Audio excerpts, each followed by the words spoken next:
एकदम शांतिपूर्वक प्रोटेस्ट कर रहे थे सारे स्टूडेंट, अचानक से पुलिस वाले ने लाठी चार्ज कर लिया। मैं यहाँ जब से प्रोटेस्ट चल रहा है, मैं सबको चाय पानी वगैरह मैं अपनी तरफ से बांटता हूँ, मेरा छोटा सा फाउंडेशन है। अच्छा, छोटा सा फाउंडेशन है, आप चाय वगैरह पानी वगैरह बांट रहे थे, ये स्थिति आपके साथ की? हाँ, मैं कल पानी बांट रहा था, वहाँ 2-3 घंटे पानी भी रोक दिया गया था। जो पानी आ रहा था पानी रोक दिया था, और मैं पानी लेके आया तो पुलिस वाले ने पानी बांटते समय पुलिस वाले ने मेरे पर लाठ चलाया। अच्छा, ये भी नहीं सोचा कि कोई एक इंसान जो यहाँ प्रोटेस्ट कर रहे हैं उनके लिए सारे प्यासे थे और एक इंसान पानी लाता है और उसी को मारा जाता है?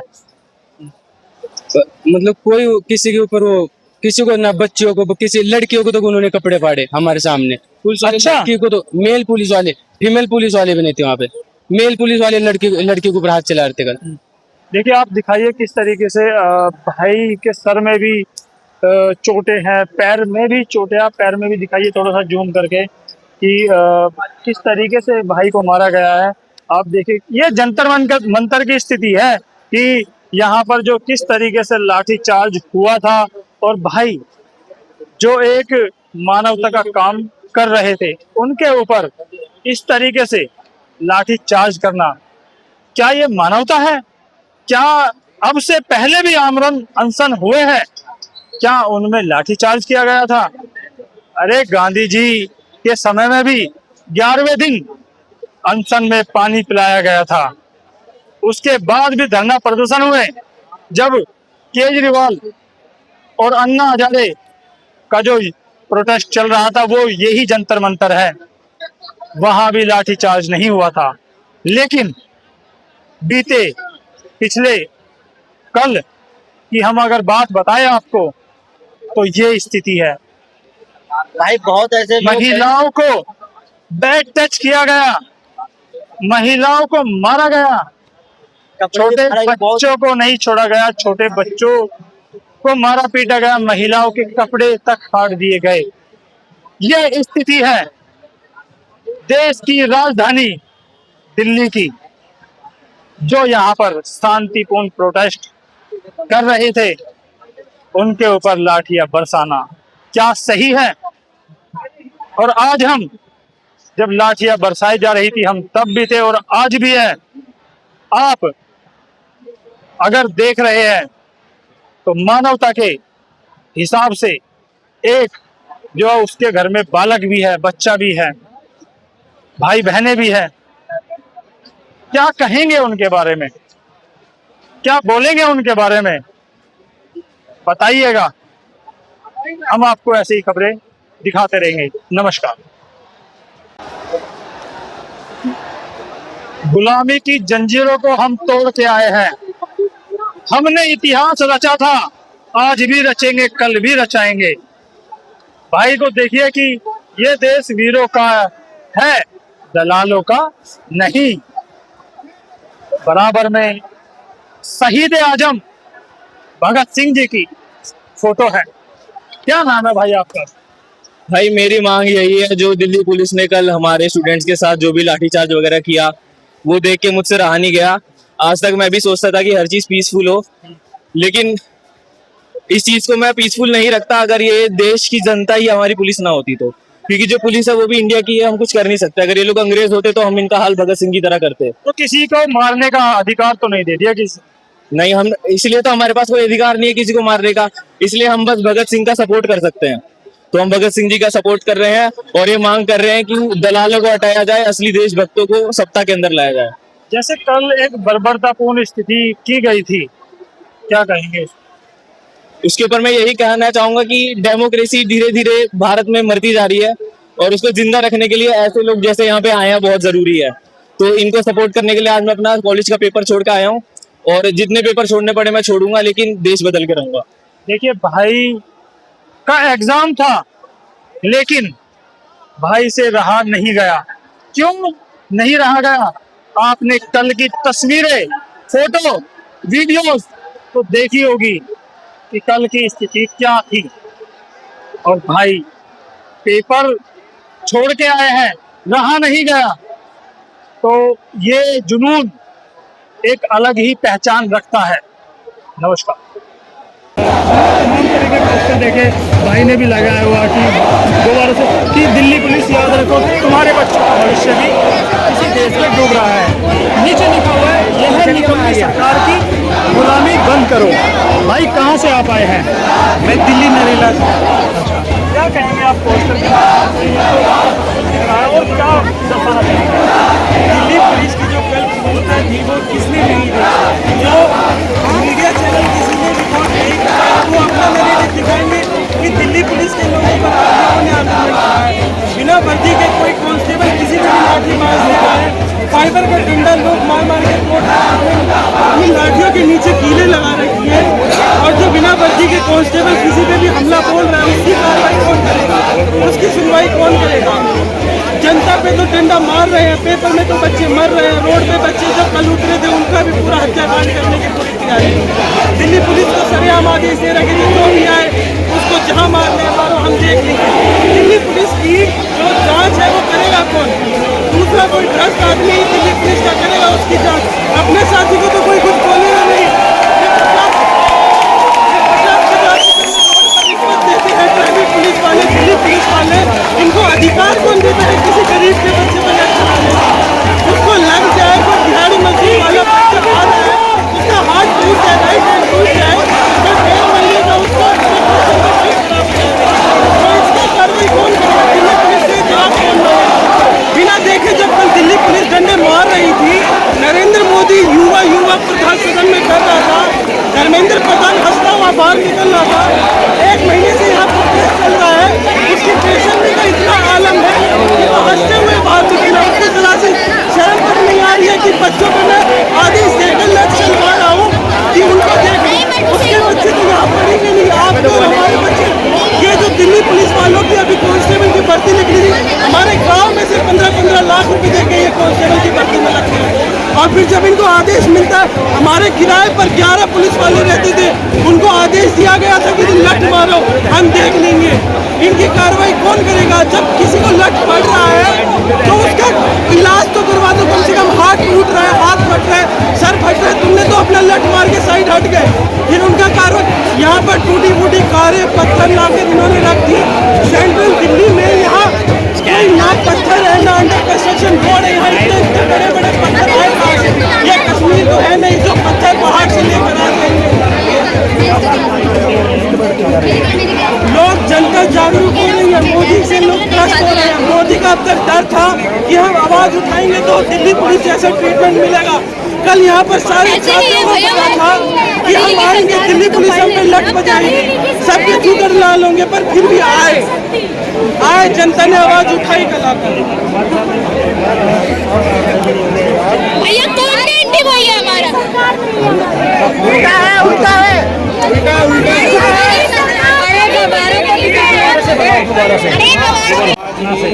कब से आप जंतर मंतर पर ही है। चीज जो घटना कल घटी है, बीजेपी के षड्यंत्र पुलिस के द्वारा मिलकर, बीजेपी के गुंडों द्वारा मिलकर, हम वीडियो देखे हैं कि पुलिस अपने ही लाठी से गाड़ियां तोड़ रही है और छात्रों को बदनाम करने के लिए। यह बहुत ही निंदनीय है। हम ऐसे डरपोक सरकार इतिहास में पहली बार देखे हैं, जो अमेरिका की बात सुनती है, छात्रों की बात नहीं सुनती है, खिलाड़ियों की बात सुनती है, छात्रों की बात नहीं सुनती है, उद्योगपति की बात सुनती है, छात्रों की बात नहीं सुनती है, अपने बच्चों को ही देशद्रोही कहते हैं। हम तो कहते हैं कि सरकार ही देशद्रोही है।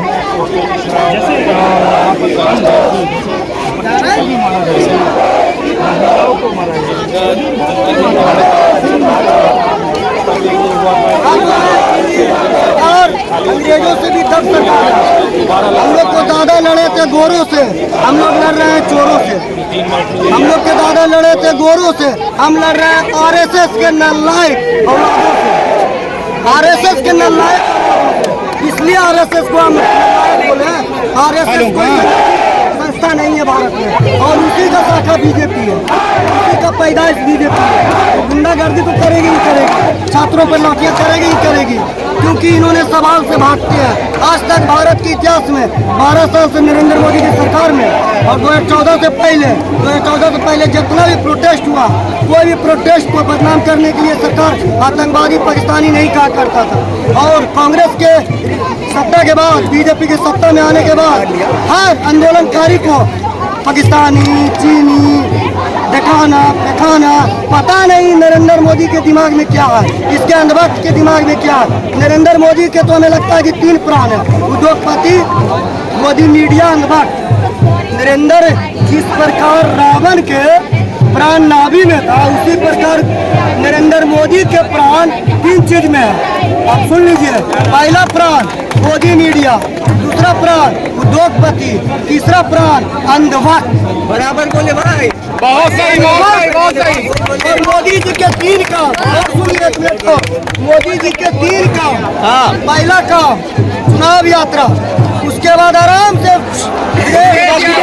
बराबर फिर इंडिया जुमला यात्रा, जुमला यात्रा, और प्रेस कॉन्फ्रेंस नहीं, जुमला यात्रा, 3 यात्रा समझे, 3 यात्रा।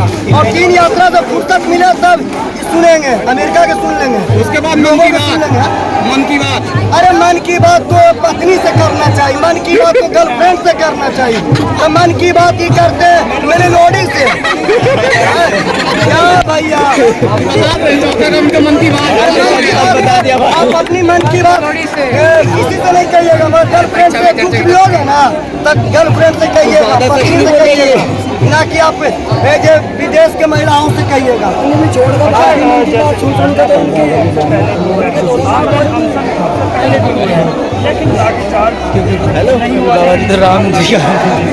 डरपोक सरकार है, यदि डरपोक सरकार नहीं रहती, आज से जितने भी प्राइम मिनिस्टर हुए हैं विदेश से आने के बाद प्रेस कॉन्फ्रेंस करते थे, संबोधित करते थे जनता से, इन्होंने क्यों नहीं प्रेस कॉन्फ्रेंस करते हैं।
शिक्षा को मांगनी है।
अधिकार को बचाना, हमारे फ्यूचर को बचाना,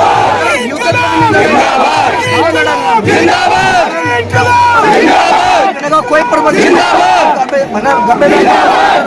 हम जो आदमी हम यहाँ पे प्रोटेस्ट फ्यूचर के लिए कर रहे हैं। आने वाले बैंड हो गए जो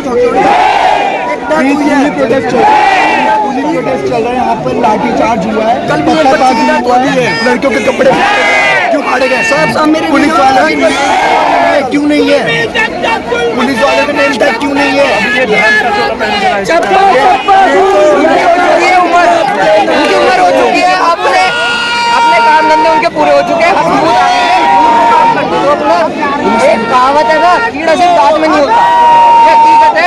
कुछ बड़े बूढ़ों में रह गए हैं, कर रहे हैं कुछ नहीं, झूठ करके उनके पास बहुत एजुकेशन है।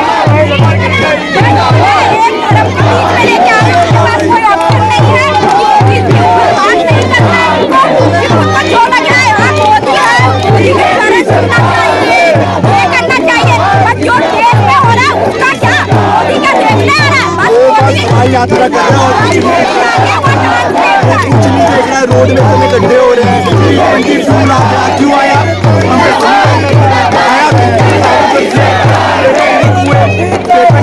अभी सरकार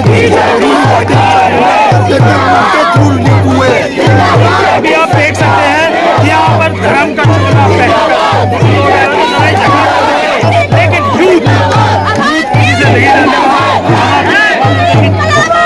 किस तरीके से आप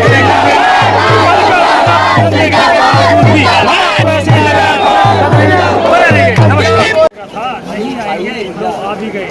आप दिखाइए उधर जो ये लोग सोच रहे थे कि लाठीचार्ज करने के बाद छात्र छात्राएं आने बंद हो जाएंगे, कह रहे थे कि मुकदमे लग जाएंगे, ये हो जाएगा रोड जाम करने से। और दूसरा जो कहते हैं कि जंतर मंतर पर और जो मेट्रो बंद कर दी गई थी, आप देखिए हुजूम किस तरीके से यहाँ पर है।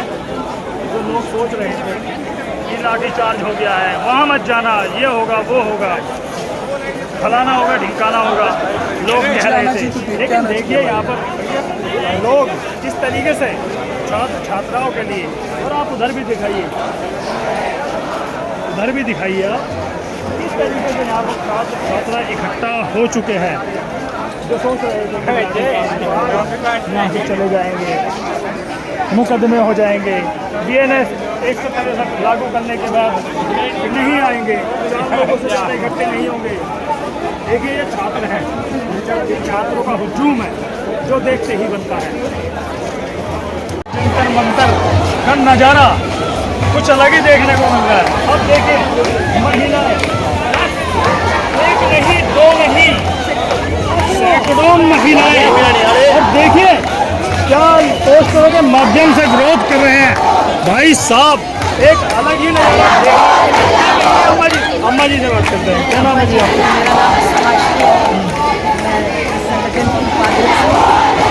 ये जो लड़ाई है ये उनकी लड़ाई नहीं है।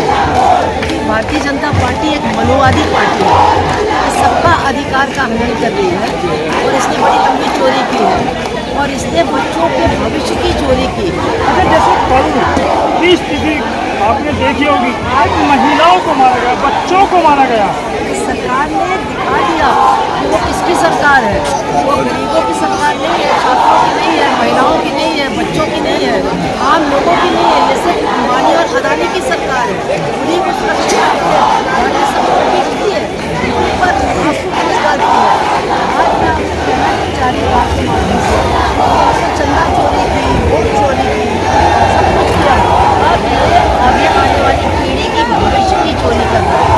ये जो स्कूल बंद हो गए, 1 लाख सरकारी स्कूल बंद हो गए, ये जो पेपर लीक हो रहा है, ये जो नौकरियों में उनको रास्ता जाने का मिल नहीं रहा है, इन्हें सब दिखा रहा है कि इस सरकार ने तय किया है कि मनुवादी लोगों को दबाया जाए, किया जाए और जो बच्चे हैं, जो मामूली घर के बच्चे हैं, उसे दबाया जाए और जो पेशा पेशा तुम्हारा जाए। शिला पूजन के समय भागवत ने वहाँ पर चलन किया उसका। आज के बाद इस देश में ऐसा ब्राह्मण करेंगे ऐसा ही तो मैंने कहा हमारे साथ समझना चाहिए भविष्य और महिलाएं, आप महिलाओं को दिखाया, इन महिलाओं के बारे में आपका क्या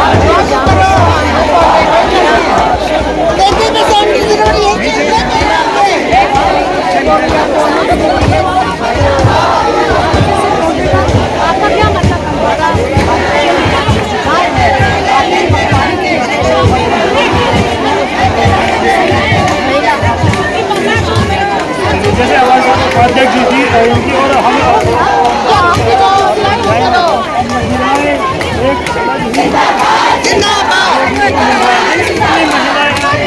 किस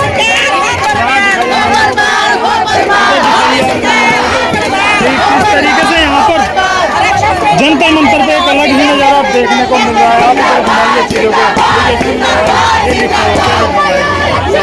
डेलिंग reserve condition reserve women seat in parliament, यहाँ ये मांग भी करने आया। जिस तरीके से कल क्या कहना चाहेंगे, आज आप इतनी संख्या में आए हैं।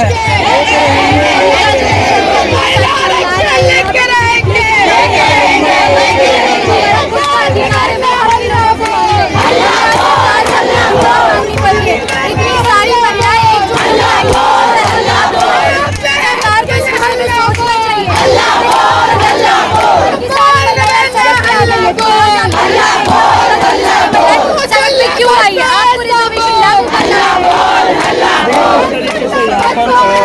महिला एक अलग माध्यम से एक जन आंदोलन की इस तरीके से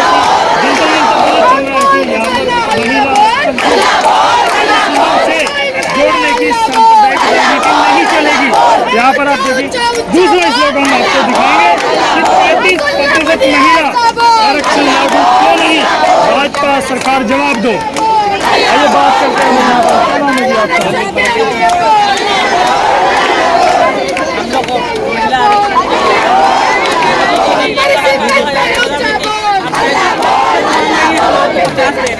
लेकिन अभी